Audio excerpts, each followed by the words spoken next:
Hi, we're Think Broadband and we're in Cardiff today to get your thoughts on broadband and the service you receive. Are you getting value for money? Could your broadband provider step up their game? Let's find out. Do you think that you get value for money? Yeah. No. It's all right. I think so. It's a little expensive. It's not very good because my bills change monthly, so they're never staying the same, and I think it's an extortionate amount of money for what I'm getting. Do you want the old man as well? Oh, come on, you can help. We're asking about broadband. I'm being charged a deal of about £55 a month. I'm not a games player. I don't really need fast broadband. I just need a basics thing that works. It's expensive for what it is. What's the service like? Not great, but because we live in the valleys, no provider is really very good. Absolutely fine. Yeah, we never have any issues with it. Yeah.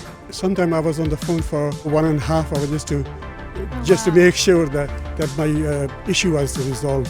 It's a bit rubbish, to be honest, so it's always on and off, and it's quite slow as well. That's not ideal. It's really not.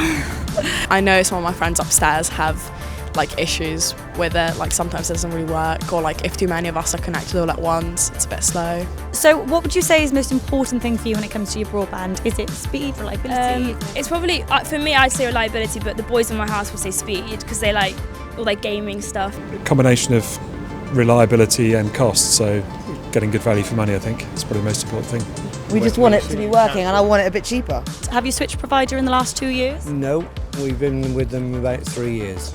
Okay, can I ask you why? We got to the end of our introductory deal and then the price went up and I've been too lazy to actually go on to a new provider. Who is your provider? It's Virgin Media. At the moment, it is Broadband. Talk at the minute. I think it's GigNet. I think that's what it's called. That's your new provider. I live in the middle of nowhere. You can't get any broadband. There's 2 options. And did you say you were looking to switch now? Well, yes, because we're now come off a contract and it's 30 quid a month more expensive, which I just think is an unacceptable leap. And I know there are cheaper people out there, and it's bundled into a phone line and a TV package, which I don't really want or need. So I'm trying to sort of back out of that side of it and find somewhere that just does decent broadband for a much better price. I surprisingly can get a cheaper deal for a higher speed if I change within my contract. It's a much better deal, but you definitely have to shop around, without doubt. I'm with Seb from Think Broadband. Seb, what were your thoughts on today?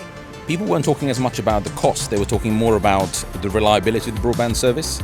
People are working from home and therefore they need something that is reliable and works all the time, and many people complained about problems with various providers. People need to remember that they do need to try and switch provider, talk to their existing provider, see if they can get a discount, and then remember that it's not always that difficult to switch, and next year it'll be even easier with one-touch switching.